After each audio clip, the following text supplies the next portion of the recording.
Hey, hello everybody. Ketemu lagi bareng Mbak Yu di podcast seri perdana tahun 2022. Selamat Hari Natal untuk teman-teman yang merayakan dan selamat tahun baru untuk everybody dimanapun kalian berada.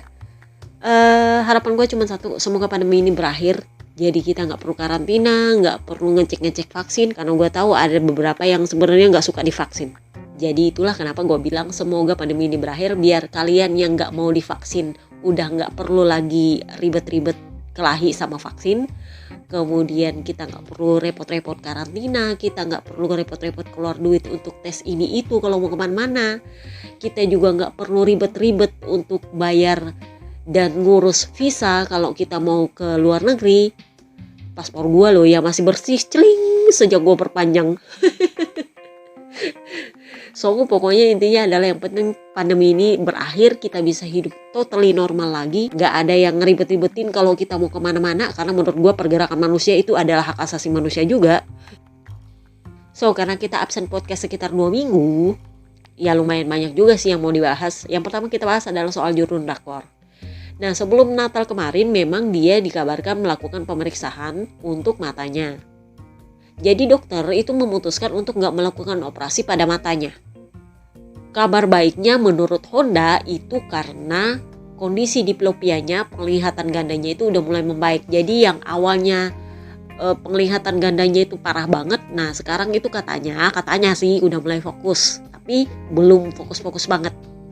Nah yang nggak terlalu bagusnya, kalau nggak bisa dibilang buruk sih, dokter itu gosipnya emang nggak mau melakukan operasi sama matanya Mark Marquez. Kenapa? Karena saraf ini udah pernah dioperasi sebelumnya. Dan kalau mau dioperasi sekarang itu resikonya katanya lebih tinggi. Jadi dokter lebih memutuskan untuk melakukan pengobatan konservatif untuk melihat seperti apa sarafnya ini pulih sendiri. Jadi yang diharapkan adalah kondisi fisik Mark Marquez yang akan memulihkan matanya sendiri. Nah karena menurut Honda kondisi diplopianya ini mulai membaik, dokter memberikan izin bahwa dia bisa melakukan aktivitas fisik. Jadi sebelum tahun baru kemarin itu dia diizinkan untuk melakukan aktivitas fisik di dalam ruangan, jadi cuma di gym. Nah setelah tahun baru dokter mengizinkan dia untuk melakukan aktivitas fisik di luar ruangan. Nah itulah kenapa kemarin dia posting dia lagi jogging di luar bareng sama anjing-anjingnya. Tetapi yang buruknya adalah karena operasi tidak dilakukan, dokter tidak mengetahui dengan pasti kapan dia bisa sembuh total.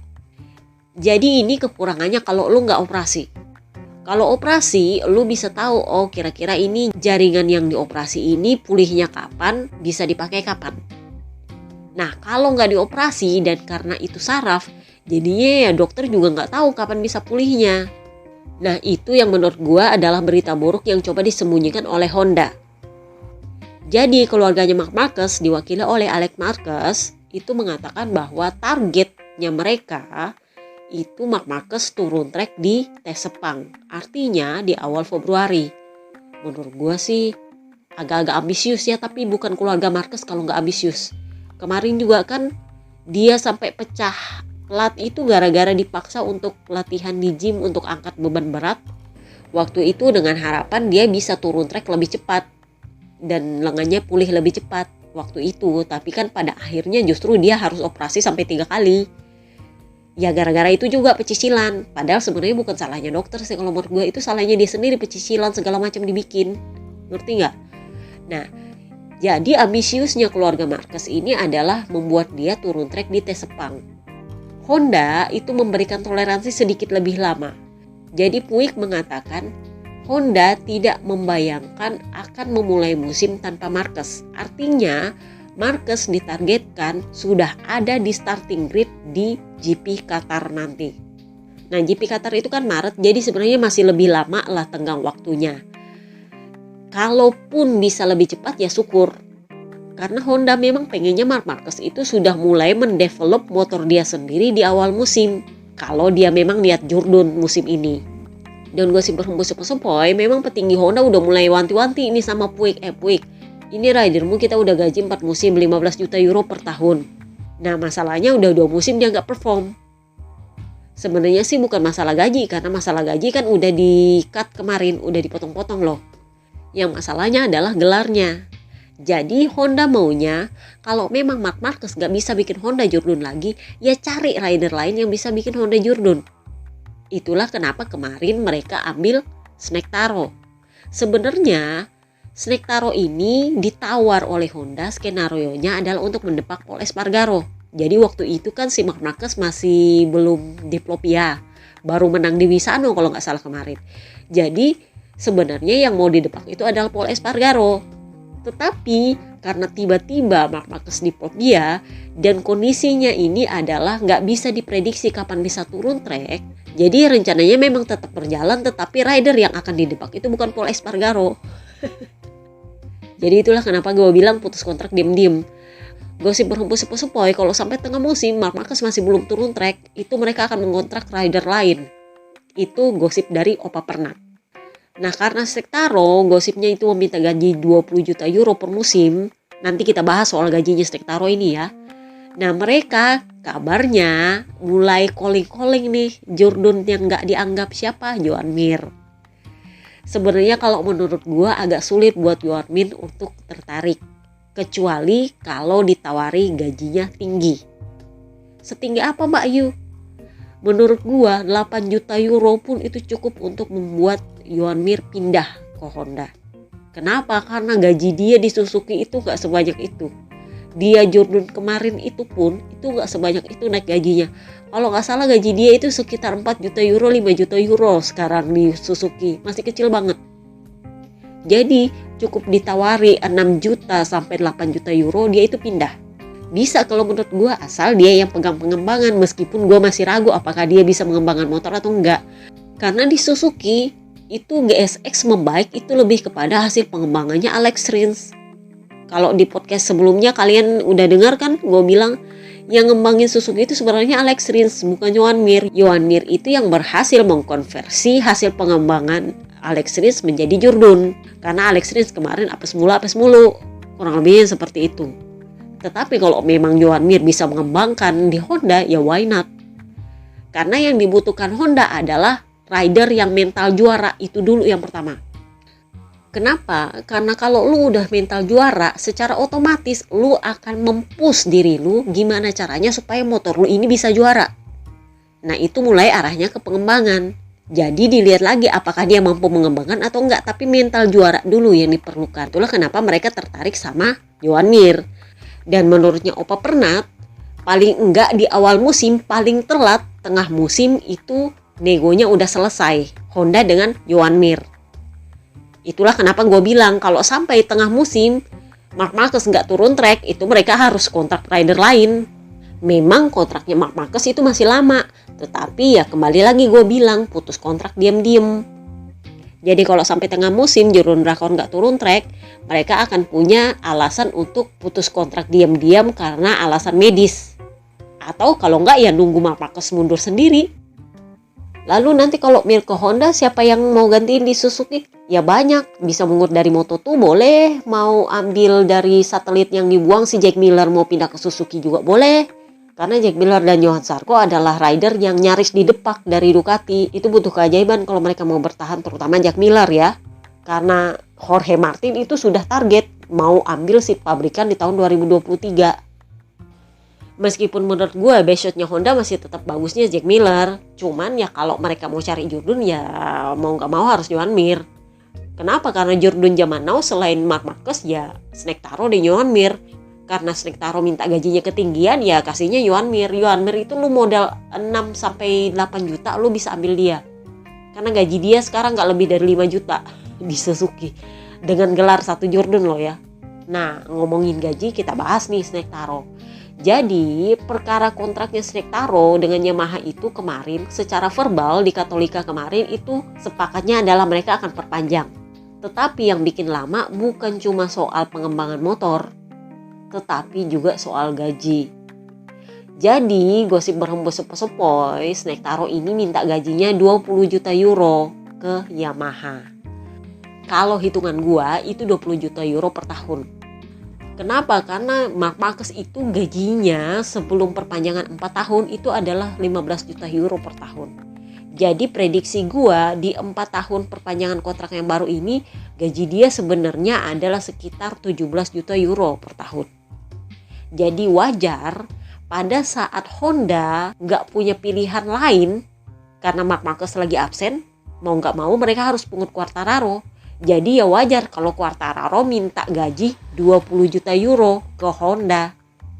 Dan gaji yang sama diminta ke Yamaha.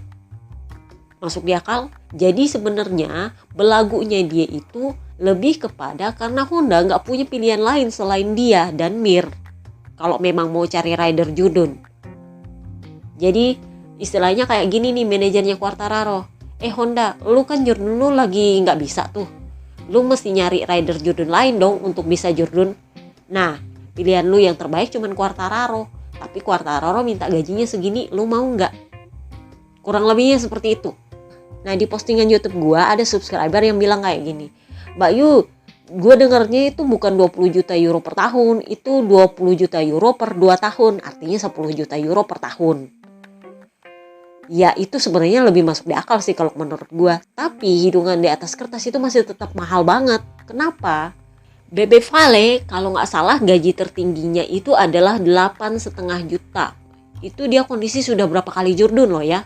Jurdun dari kelas 250 naik sampai dikumpulin jadinya 9 kali jurdun.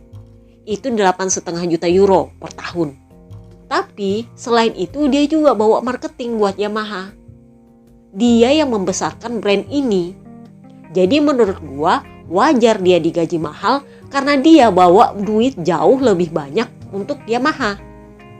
Jauh lebih besar dari gajinya. Nah kondisinya Snektaro, dia belum pernah jurdun di Moto3, belum pernah jurdun di Moto2, dia langsung jurdun di MotoGP. Jadi logikanya cuma satu gelar, sudah minta 10 juta euro per tahun. Itu pun masih diragukan apakah dia bisa bawa marketing masuk ke Yamaha. Jadi ya memang menurut gue masih kemahalan. Karena gaji patokan menurut gue untuk mereka yang masih satu kali jurun ini yang memang 8 juta euro itu udah mentok. Jadi nanti kita lihat breaking news awal musim seperti apa dan breaking news tengah musim seperti apa. Nah perkara ini juga yang menurut gue bisa menjadi alasan bagi Yamaha untuk mempertimbangkan perpanjangan kontraknya Snektaro. Kenapa? Karena selain Snektaro itu akan habis kontraknya tahun depan, jangan salah, Toprak dari WSBK itu emang niat untuk masuk ke MotoGP tahun 2023. Kalau sebelum dia jurdun di WSBK, dia cuma bilang ya kalau penawarannya bagus mungkin gue masuk MotoGP. Tetapi setelah dia jurdun di WSBK dan bawa Triple Crown untuk Yamaha, dia sepertinya udah ganti visi nih. Dalam pernyataannya baru-baru ini dia bilang kayak gini. Saya berencana untuk melakukan beberapa kali tes di atas M1 Yamaha di tahun 2022 bersama dengan test rider Carl Kraslow. Jadi emang Papa Willow itu udah diplot bakal melakukan tes lebih banyak tahun ini karena dia juga akan melakukan tes bersama dengan Toprak. Kalau bisa dibilang semacam mentornya Toprak lah ya, kayak gini loh bawa Yamaha. Dan kalau gue dengar gosip berhembus-sepoi, itu Toprak bakal tes M1 dengan motor pabrikan. Jadi motornya Papa Willow yang bakal dia pakai. Dan Toprak sendiri bilang, setelah melakukan tes di tahun ini, saya berencana untuk masuk di MotoGP itu tahun 2023. Nah, kalau kita periksa kontrak siapa yang habis tahun 2022, ya yang habis itu Dovizioso, Darryn Binder, dan Quartararo. Kenapa? Karena Morbidelli kontraknya baru habis tahun 2023. Jadi kalau mau didepak ya berarti tahun 2024 rider penggantinya masuk. Jadi cuma 3 ini. Nah kemarin itu kalau nggak salah si papanya Toprak yang bilang bahwa Toprak itu pengennya masuk ke MotoGP di motor pabrikan dengan tim pabrikan dan support full dari pabrikan. Kalau misalnya Quartararo batal perpanjangan kontrak dengan Yamaha, ya otomatis Toprak akan menggantikan seatnya Quartararo. Ya meskipun di Katolika kemarin Snektaro sudah mengatakan kepada Lin Jarvis bahwa dia memang niatnya memperpanjang kontrak sama Yamaha. Dan Snektaro sendiri bilang kalaupun misalnya nanti di tes Sepang ternyata apa yang dia mau itu nggak dikasih sama Yamaha ya bukan berarti dia mau pindah pabrikan. Jadi kalau dari bahasanya ini menurut gua gaji mahal itu lebih kepada settingnya manajer dia untuk Honda. Karena kan kemarin Honda nawar dia tuh. Sementara Quartararo sendiri mikir-mikir kalau mau pindah ke Honda, dia akan tetap lebih memprioritaskan Yamaha. Sebenarnya kenapa? Karena dia lebih baik menjadi raja di Yamaha daripada dia pindah ke Honda. Dia sendiri sudah bilang, saya ingin seperti Valentino Rossi bagi Yamaha. Dia sendiri loh yang bilang. Jadi kalau misalnya Snake Taro nggak perpanjang, ya Toprak yang akan isi seatnya. Tapi apa kabar kalau misalnya Snake Taro jadinya perpanjang? Ya mau nggak mau dia harus ke satelit. Bener nggak? Ya bisa jadi solusi juga. Berarti dia harus mendepak Dovizioso dengan syarat dia dikontrak oleh Yamaha, dia pakai motor pabrikan, dan ya ini juga yang masih jadi tanda tanya apakah dia akan dapat full support dari Yamaha kalau dia di satelit. Karena menurut gua kalau supportnya Yamaha itu setengah-setengah untuk Toprak di satelit, langkah dia untuk masuk MotoGP itu bakal malu-maluin menurut gua loh ya. Jadi ini juga sebenarnya sempat dibahas oleh seorang Giorno ABR. Jadi Giorno ABR itu bilang bahwa itu adalah skenario mustajab untuk Toprak masuk di MotoGP. Sebenarnya kalau menurut gua enggak mustajab, enggak. Karena Yamaha pasti mau ambil. Posisinya adalah Toprak ini jurdun termuda WSBK. Jadi karir dia itu masih panjang banget. Mau jadi apa nanti dia di MotoGP ya itu tergantung Topraknya sendiri. Tapi potensi dia untuk di MotoGP itu masih besar menurut gua. Nah, menurut Giorno ABR ini yang bikin Toprak mustajab untuk masuk MotoGP itu karena dia ngatur-ngatur Yamaha. Kan udah gue bilang dia maunya motor pabrikan di tim pabrikan dengan support penuh dari pabrikan. Nah ini yang menjadi pertanyaan buat gue. Tetapi bahasanya Opa Pernat adalah Yamaha saat ini adalah pabrikan yang punya posisi paling kuat dalam hal rider. Karena mereka punya Morbidelli, punya Snake Taro, dan mereka punya Toprak. Itu artinya sebuah sinyal bahwa Toprak itu bakal gabung di MotoGP. Kalau Snake Taro diprediksi akan tetap di Yamaha, berarti dia harus mendepak Dovizioso atau dari Binder. Nah ini lagi pertanyaannya, apakah Dato R mau atau enggak? Selain itu karena RNF itu kan kontraknya sama Yamaha cuma 1 tahun. Tahun 2023 belum tentu RNF sama Yamaha lagi. Karena RNF ini kan subsidinya udah banyak banget dari Yamaha. Dan Yamaha itu meminta hasil kalau memang RNF mau perpanjang. Itu juga masih dibahas bakal tetap subsidi apa enggak. Gosip berhembus sepoi-sepoi, Leopard itu bersiap untuk mendepak RNF. Leopard itu punya rencana untuk masuk di MotoGP paling enggak tahun 2023. Karena kondisinya sekarang mereka itu lagi berlimpah kuaci dan baru aja memberi sebuah sirkuit bertaraf internasional. Gue lupa di Italia apa di Spanyol gitu. Jadi itu sirkuit bangkrut tapi tarafnya internasional dan dilelang. Jadi mereka beli dari lelang. Itu rencananya sirkuit akan dijadikan semacam base-nya mereka untuk tim MotoGP. Jadi kayak sirkuit Red Bull Ring untuk KTM. Jadi selain rencananya mereka juga pengen gelar MotoGP di sirkuit ini, mereka juga pengen bikin tim MotoGP. Dan sirkuit itu akan menjadi base-nya mereka. Sama seperti sirkuit Red Bull Ring untuk KTM. Nah kalau mereka niatnya mau masuk MotoGP berarti harus ada tim yang didepak karena kan slot tim udah penuh nih.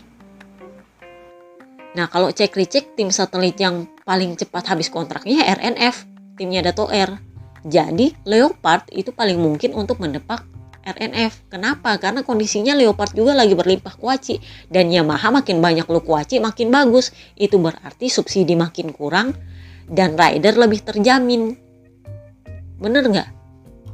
Ya oke lah kalau Dato R ini hubungannya baik banget sama Yamaha. Tapi ya sepanjang apa sih? Ujung-ujungnya juga tetap duit yang ngomong.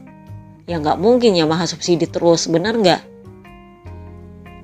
Jadi kalau udah Leopard yang di sana, kemungkinan besar berarti kadernya Leopard yang bergabung di Yamaha bareng mereka. Kalau misalnya sama Yamaha. Nah kemungkinan Toprak adalah bagian dari nego itu sama seperti Dovizioso adalah bagian dari nego dengan RNF. Karena Dovizioso sendiri kalau menurut gua dia gabung di Yamaha bukan untuk, memang kalau Dovinya pengennya buat jurdun lagi, tapi kalau untuk Yamaha itu cuma untuk apa sih dalam tanda kutip curi data untuk gimana sih caranya bikin M1 yang ke Desmo. Setelah itu selesai. Gak dipakai lagi Dovi, kalau menurut gue lah ya. Nah, ngomongin soal Sepang tes, jadi Malaysia setelah selama ini mereka tutup rapat pintu, akhirnya mengizinkan untuk MotoGP melakukan tes di Sepang. Tetapi dengan syarat yang lumayan ketat. Jadi skema bubble itu tetap berlaku, karena skema bubble itu memberi kelonggaran bagi para pengunjung untuk nggak melakukan karantina dan nggak vaksin. Jadi mau lu vaksin atau nggak vaksin, selama tes PCR lu waktu tiba di bandara itu negatif, nggak masalah. Jadi PCR itu dilakukan setibanya di bandara Malaysia. Nah, selama mereka menunggu hasil tes PCR 24 jam itu mereka harus berada di kamar hotel. Nah, hotelnya mereka itu cuma ada 2 dan semuanya berada di bandara, sekitar bandara. Dan mereka itu harus mengisolasi diri di kamar hotel selama 24 jam sekalian menunggu hasil PCR mereka keluar. Nah, kalau PCR-nya negatif dan sudah lewat 24 jam, mereka sudah bisa keluar dari kamar, udah bisa warawiri di hotel. Tetapi pergerakan mereka itu hanya di trek dan di hotel. Itu pun mereka memakai fasilitas transportasi khusus yang ditunjuk. Jadi entah itu pakai mobil dari hotel atau gimana, intinya mereka cuma bisa bergerak dari trek ke hotel. Tidak diizinkan untuk melakukan kegiatan di luar hotel maupun trek. Kurang lebihnya sih seperti itu skema bubble namanya. Nah, ini yang gua nggak tahu apakah di Mandalika akan seperti ini kondisinya atau enggak, karena kan ini zamannya Omicron ya. Meskipun gejalanya cuma seperti gejala flu biasa, tetapi ya sekali positif ya positif. Jadi kondisinya kan kalau PCR lu flu tok aja, meskipun itu bukan COVID, ya lu kan tetap dideteksi sebagai positif sampai PCR lu keluar. Nah, apakah tribun akan dibuka untuk umum? Karena biasanya kan kalau winter test itu gratis tuh. Semestinya sih masih tetap gratis. Cuman gua nggak tahu apakah mereka akan melakukan aplikasi seperti di Indonesia yang peduli lindungi atau enggak. Tapi kan nanti itu rame Mbak Yu. Enggak, kalau di Sepang itu cenderung sepi kalau winter test. Kenapa? Karena kan sirkuitnya itu jauh dari kota. Dan itu mesti lewat tol. Gue tuh kalau winter test biaya transportnya tuh jauh lebih mahal daripada kalau gue nonton MotoGP. Kenapa? Karena gue harus pakai Uber kalau mau ke sirkuit bolak-balik. Dan itu mahal, sekitar 30 ringgit kalau nggak salah. Jadi menurut gue masih tetap diizinkan sih kalau tribun di Sepang untuk winter test. Nah, kalau Mandalika gue nggak tahu lagi apakah kalian diizinkan untuk masuk nonton tes di tribun. Karena itu gue ekspektasinya itu bakal kayak Buriram waktu tes sirkuit pertama kemarin. Itu yang gue buset. Udah kayak nonton race orang saking penuhnya, buset beneran penuh. Jadi itu memang solusinya mesti berbayar sih. Kalau menurut gue, terutama kalau pandemi gini ya mestinya berbayar untuk mengurangi jumlah orang bertumpuk di satu tribun. Kayak gitu. Kalau Buriram kemarin kan karena belum pandemi ya suka-suka orang aja. Kalau nonton ya berjubel aja. Kalau nggak berbayar ya orang bakal numplek di situ. Ya tahu aja orang Indonesia kan. Dan buat yang mau beli tiket Mandalika, kalian bisa cari-cari ada kok situsnya. Dan buat yang mau nonton GP Mandalika, itu kayaknya lu harus siapkan kuaci yang jauh lebih banyak daripada kalau lu nonton di Sepang. Ya nggak semahal Buriram sih emang. Buriram itu mahal kemarin karena targetnya memang wisatawan luar negeri. Thailand ini mereka lebih fokus pada sepak bola. Itulah kenapa sirkuitnya Buriram itu dikelola oleh klub sepak bola sebenarnya. Dan Thailand tahu bahwa wisatawan luar itu lebih tertarik untuk nonton di Buriram itu karena sekalian buat jalan-jalan. Bener. Jadi memang target mereka adalah wisatawan luar negeri, mancanegara. Itulah kenapa tiketnya mereka itu mahal. Beda cerita dengan Sepang. Sepang itu memang pengkaderannya mereka untuk balap motor itu keren banget. Itulah kenapa segmentasi mereka itu adalah penonton lokal. Jadi memang harganya lebih murah daripada Buriram karena memang target mereka itu orang lokal. Nah, Mandalika sendiri itu gue agak nggak ngerti itu konsepnya apa. Apakah mereka menargetkan segmentasi pasar untuk luar negeri sampai semahal itu apa gimana? Karena harga untuk hari race-nya aja, itu untuk yang di depan pedok ya, hari race-nya aja itu 2 kali lipatnya harga Sepang untuk 3 hari. Jadi kalau lu ke grandstand-nya Sepang itu kalau untuk 3 hari weekend pass itu sekitar 600 sampai 800 ribuan.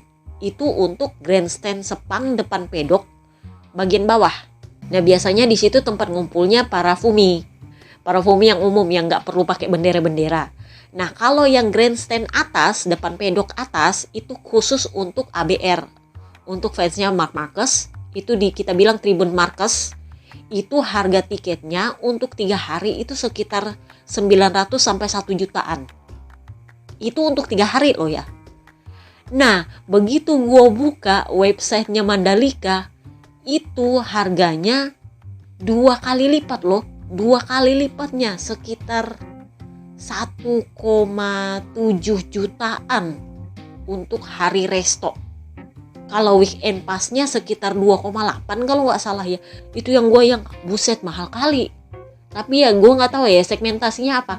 Apakah memang mereka berpendapat bahwa kita fans-fans MotoGP ini mau nonton di Mandalika karena mau menikmati pemandangan laut, atau karena kita mau lihat rider, mau lihat orang balapan?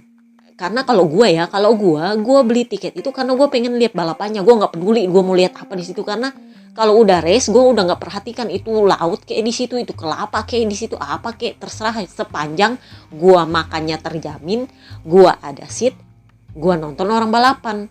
Tapi ya itu kan hak masing-masing sirkuit ya. Kali aja pengen cepat break even kan wajar juga. Nah sedangkan untuk harga tiket VIP-nya kalau menurut gue itu murah banget loh. Cuma 15 juta paling mahal. Jadi wajar itu cepat habis karena diborong semua sama yang kaya-kaya. Karena tiket VIP Sepang pun itu tembus 18 juta, 20 juta loh VIP. Itu kalau dikurskan ya sekitar $1.000 toh, paling mahal 1.100. Sementara aslinya kalau tiket VIP ya itu minimal $1.200. Makanya gue bilang kalau di Sepang VIP-nya itu sekitar 18 juta sampai 20 juta. Jadi begitu ada 15 juta jelas habis lah. Murah banget loh. Jadi yang gue itu bingung, Mandalika kasih tiket VIP itu harganya murah banget, tapi harga tribunnya kok mahal banget. Sebenarnya kalian ngincer apa? Ngasih tiket murah untuk orang kaya dan tiket mahal untuk orang biasa-biasa gitu? Ekspektasinya apa sih? Tapi ya udahlah, yang mau nonton silakan nonton. Cuman gue bantu-bantu, persiapkan kuaci lebih. Kenapa? Karena kalau yang sudah pernah ke Lombok, terutama ke Mandalika, tahu lah ya seperti apa pantai Mandalika. Pokoknya intinya gue bilang siapkan kuaci lebih, terutama kalau lu mau pelesiran ke pantai Mandalika. Kemudian juga akomodasi, tolong kalian siapkan kuaci lebih. Karena yang gue tahu harga akomodasinya 2 kali lipat. Jadi kalau kalian biasanya ke Sepang, versi murah-murahnya lu dapat hostel harga 60.000. Serius, gue pernah dapat harga 60.000 loh satu malam. Gue waktu itu lagi surveillance untuk gimana sih caranya kalau kita ngegembel ke MotoGP kira-kira butuhnya berapa. Gue pernah dapat harga satu hostel itu 60.000, pernah dapat. Tapi umumnya adalah 100 sampai 120, paling mahal 150.000 per malam. Itu hostel. Jadi itu udah free breakfast, udah dapat tempat tidur sendiri di dormitory, di luar transport ke sirkuit. 60 ringgit kali ya kalau 3 hari PP. Soalnya gue gak pernah ambil weekend pass untuk Rapid KL. Karena biasanya gue kalau habis dari sirkuit itu langsung ke Hotel Rider, jadi gak ke KL. Jadi jarang ambil Rapid KL. Nah itulah kenapa gue bilang kalau kalian ke Lombok, siapkan budget jangan-jangan 50%. 50% dari budget lu untuk pelesiran, akomodasi, dan transportasi. Karena gue gak ngerti ini di Mandalika bakal seperti apa. Nah sekarang kita bahas lagi soal VR46. Jadi kemarin kan gue udah bilang BB Vale itu nunggu sampai tahun 2021 berakhir untuk bisa memastikan bahwa Tanal itu one prestasi terhadap kontrak yang mereka tanda tangan. Jadi memang mereka sudah tanda tangan kontrak tapi belum bayar. Nah uangnya itu ditunggu sampai tahun 2021 berakhir. Karena tahun 2021 lewat mereka nggak bisa. Nah BB Vale memutuskan untuk ganti sponsor. Sebenarnya BB Vale itu nggak niat untuk pakai sponsor utama. Awalnya sih nggak niat. Tetapi dia dapat proposal bagus nih dari sebuah konsorsium namanya Muni. Muni ini sendiri adalah perusahaan kalau bisa gue bilang semacam unicornnya Italia. Jadi mereka ini adalah perusahaan yang bergerak di bidang keuangan, pembayaran, kayak Link aja kalau menurut gue yang lebih miripnya. Jadi di situ bisa pembayaran, bisa transfer duit, bisa pembelian online, dan juga bisa untuk pembayaran di toko-toko biasa di merchant. Nah, karena perusahaan ini adalah unicornnya Italia, itulah BB Vale berpikir, oh ini ada semangat nasionalismenya.